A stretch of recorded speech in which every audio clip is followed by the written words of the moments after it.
Hi guys, Blinky here, welcome back to the channel. Today we're going to be doing a tier list of the 5-star farmable artifacts in Genshin Impact. If you find this useful in any way or interesting, do hit us up with a like and a subscribe, and on with the tier list for you.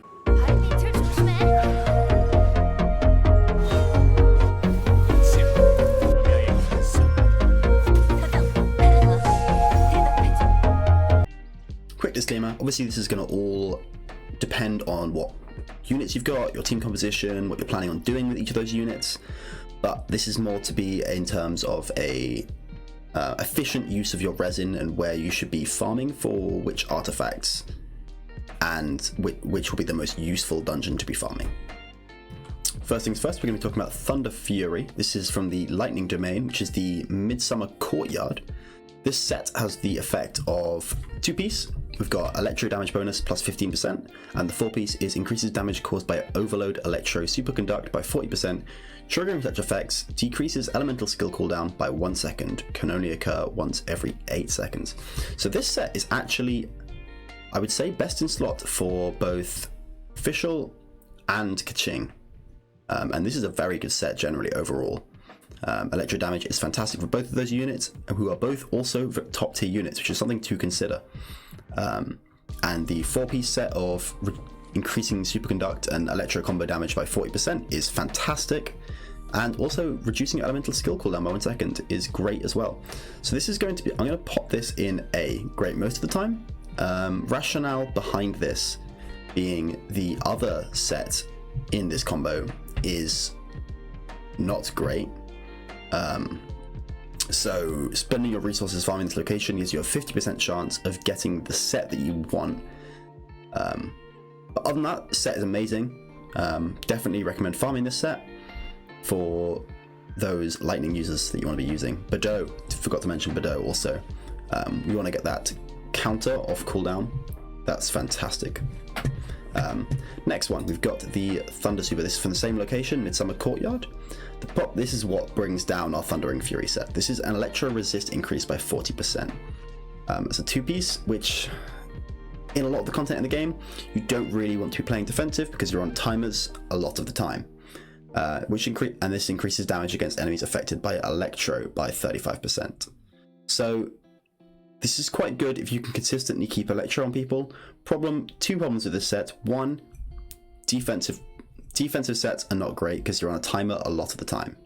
Secondary, having an enemy affected by Electro is all well and good, but generally in this game you want to be comboing with your effects. So most of the sets that want you to have a status element on the enemy to increase your damage, you're going to want to use that status element for damage. So this is going into C niche builds, because you could be running double Electro, Animo, Geo, and you're not going to get rid of the Electro off of people. So that's the 2 Electro sets for us. You've got Thundering Fury and Thundersoother. So this is the problem you'll find with a lot of this, and I'll mention this a couple of times now. That with these sets, you're going to have a problem with the other set in the domain when you're farming for it. But if you're running Keqing, if you're running Fischl, these are both great sets. Obviously, if you're running support Fischl, DPS Fischl doesn't want Thundering Fury because she's going to do a lot more physical damage, not electro damage. So we're going to the next one. We got Viridescent Veneer. This is amazing, this set. So we've got 2-piece, Animo damage bonus 15%. The 4-piece, increase swirl damage by 60%. Decreases elemental resistance to the element infused in the swirl by 40% for 10 seconds. So this set is straight broken. A lot of the Animo users are really good. So this is Traveler, this is Sucrose, this is Venti. This set's not so great on Jean, but the other set here could be pretty good for her. So first, we like damage. All of the 2-piece damage sets are great for the users that want to use them. Increased swirl damage by 60%. So when you compare this to the Thunder set, which was giving us a 40% increase, this is a 20% buff on that, right? Just straight buff. And then we've got the effect of decreasing the elemental resistance to the element infused in the swirl by 40%. And for 2 of the users that I mentioned here, Sucrose and Venti, this is incredible for. Venti ultimate, you put it down, it infuses with an element, and then it's doing swirl damage with that element. So it'll hit them with that element, and then it will swirl off of it. They then got the reduced elemental resistance, hit them again, swirl again. Incredible. This set is just going into S tier, always amazing. The only person that you wouldn't put this on is Jean, and we'll talk about another set for her in a minute. So the other set out of this domain, sorry, I forgot to mention the domain for that one. That is the Valley of Remembrance in Mondstadt. The next piece we've got here is the Maiden Beloved. Now this set is the support healer set. This comes out the same dungeon as the Animo set, and what makes farming for the Animo set so efficient is the other 5-piece set. The other 5-star set you can get out of this is also a set you're going to want for harder content like the Abyss. 2-piece set, character healing effectiveness increased by 15%. That's just great. That's your healing increase. You put that on Barbara, put that on Jean, put that on Kiki. Even Noelle can use this pretty effectively. All like just the 2-piece set is amazing. 4-piece, using an elemental skill or burst increases healing received by all party members by 20% for 10 seconds. This is a great 4-piece set because when you use your ultimate or skill to heal your allies, you're going to get a 20% increased heal. Fantastic. Barbara, you pop the E, all your party members get a 20% increased healing received. You've also got the 2-piece set of the 15% increased healing. These stack multiplicatively because they're both percentages. This set is, I'm going to say, great most of the time. Obviously, you're going to, when you're farming this domain, you're likely going to be wanting the Viridescent Veneer set. But Maiden's Beloved, also great. This makes farming this dungeon so efficient because of 2 fantastic sets in the same dungeon.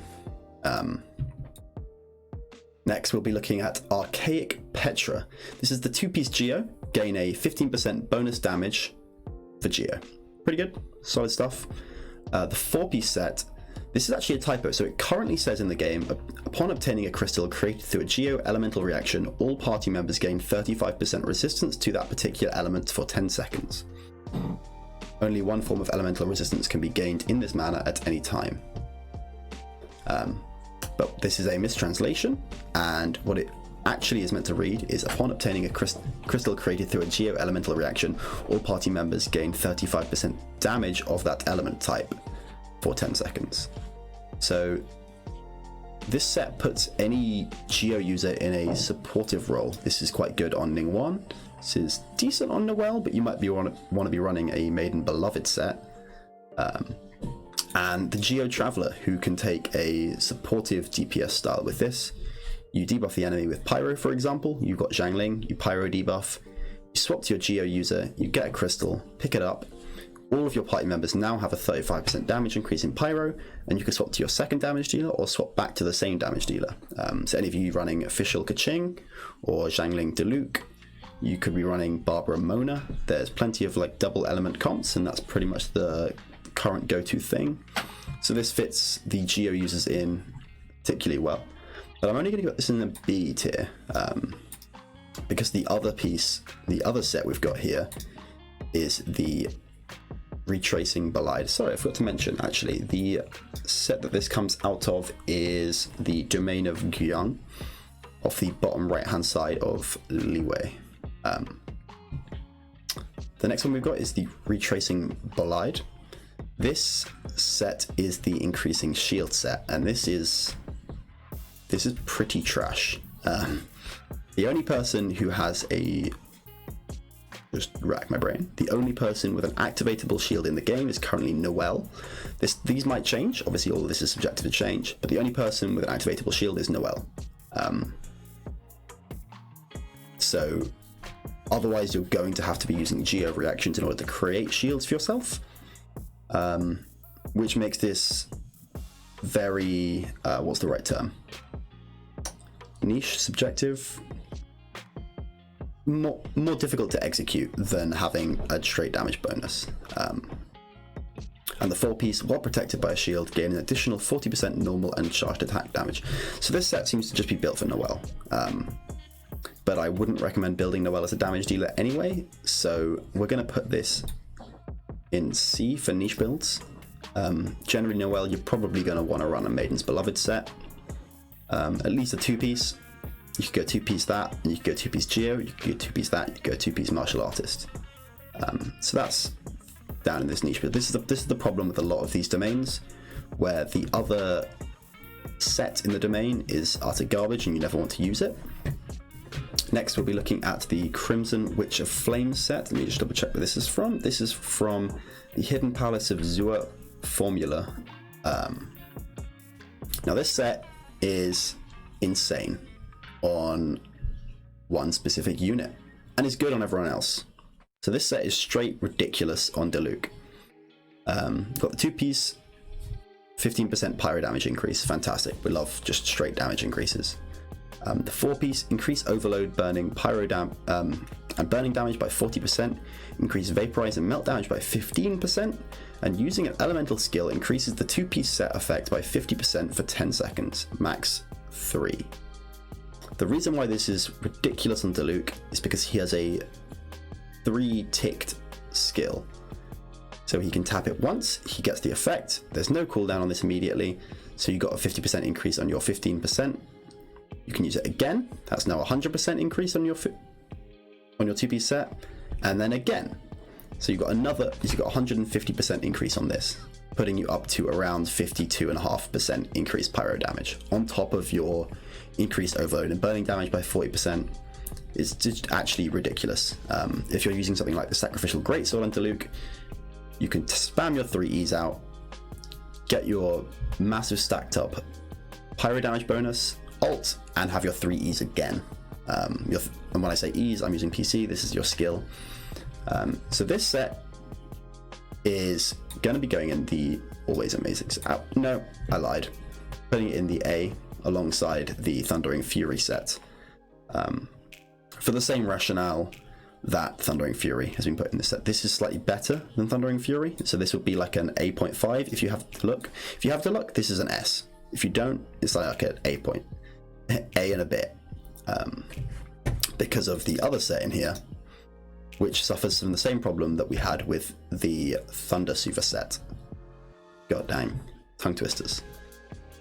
This one has the 2-piece of pyro resistance increasing by 40%, and the 4-piece increased damage against enemies affected by pyro by 35%. We have the same problem here, where defensive stats aren't great due to things being on a timer a lot in the game. And if you find that your units are dying too much, you probably haven't upgraded your flower. And I like to think that the best defense is also the best. The best defense is a good offense. Killing them faster means you don't take any damage. Let's be real here. And if you're on a timer, you can't be getting those 3 stars on the Abyss. You can't be completing the difficult challenges. It just becomes less efficient in general. The 4-piece increasing your damage against pyro affected enemies suffers from the same problem as the Thunder one, where generally you're going to be wanting to use that fire to proc an effect like overload, melt, etc. Using up the pyro damage, so then you lose the buff, you don't get the 35%. This is going down in the C niche builds. I don't actually think I'm going to put any in straight trash. Possibly we move these here. You never want to use these, actually, now that I think about it. At least at this point in the game where there's no content that really requires you to have outrageous resistances. What have we got next? We have Bloodstained Chivalry. Let's go with that. 2-piece set, physical damage 25%. This is really good for your just physical damage dealers. Because it's a 10% increase on the standard, being the 15% on the elemental damages. This would be good on someone like Jean, for example. Jean's probably the best usage of this if you don't use gladiators. Upon defeating an enemy, increase charge attack damage by 50% and reduces its stamina cost to 0 for 10 seconds. I'm trying to think of a unit that would really take advantage of this set. The 2-piece is great. The 4-piece I'm not so sure about. Who really wants to use a charge attack that does physical damage? I mean, Jean is okay with this too as a 2-piece, but as a 4-piece I'm not so sure. we're going to put this in the B tier here. Good for some builds. Because as a two-piece, it's really good as a filler set alongside something else. We can talk about some of those other pieces in a minute. So next we have the Noblesse Oblige. Noblesse Oblige? God dang. This has the two-piece elemental burst damage by 20%. This is good. Like to do more ult damage. Sadly, it's only on our ults though. But what really makes up for this set is the four-piece. Using an elemental burst increases all party members' attack by 20% for 12 seconds. Cannot stack, but this set is great on all of your sub DPS units. So if you weren't using something like Viridescent Veneer, so if you weren't using an elemental team, so let's say you wanted to go Xiangling into Venti into Keqing, because you want to get those overload damages, obviously shredding their pyro resistance isn't going to help you a ton, and so just giving both party members 20% attack is great. Yeah, so any unit that you have as a sub DPS that likes to use their ultimate a lot, this is fantastic on. I recommend using this with someone with high energy regen and a low cooldown. I keep mentioning Venti, but he's great with this. If you're not using the Viridescent Veneer set, due to his low cooldown, he causes your team to get more ults. You could put this on a support Keqing, could be very powerful. You could put this on a support Kaya. You could put this on support. I would say Fischl, but it's more of a skill character. But anyone that you really want to use, I mean, even a healer could use this if you don't need the Maiden Beloved for the healing. This would increase all of your team's damage for 12 seconds. This is a good set. I will put this in great most of the time. So, but these two pieces are pretty good. I find that they're not best in slot for anyone, but they're good filler pieces for anyone. So if you're not really sure what to farm, you haven't got any like super broken unit that you want to put items on, these two pieces are good on a lot of people. These two coming from the Clearpool and Mountain Cavern. All of these you can find by going into your journal, going to the domains, setting it to artifacts, and scrolling through. You'll be able to find out which ones we've got. So the next two pieces are different in how they're farmed. These two you don't manually choose to farm, you'll just be getting these, but I'm going to place them here so that you know the power level compared to other artifacts. So we'll start with the Wanderer's Troupe.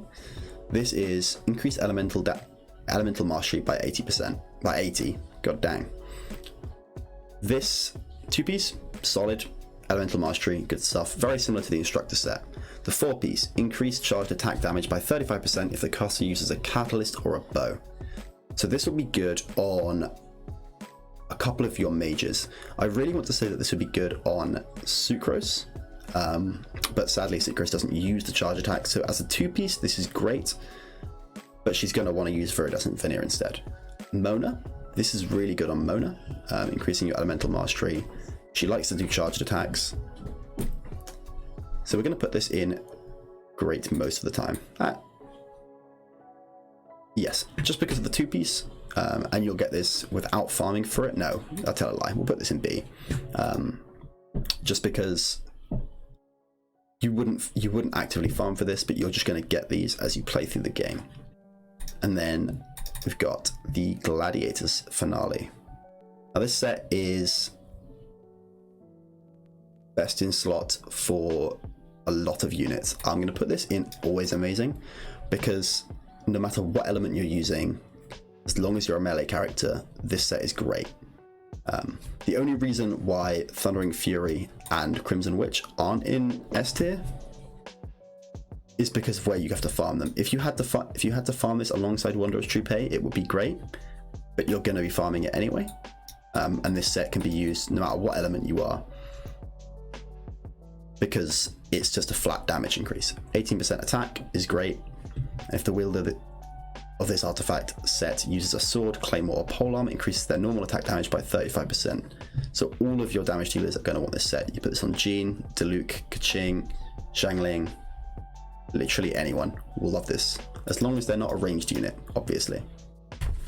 So if any of you disagree with what I've got to say here, or think something should be moved slightly up, slightly down, obviously this is all subjectively from my opinion, do just say in the comments, and I might make a second one if there's some drastic changes, or just make a couple of notes here or there to say what things people think are better or worse to farm.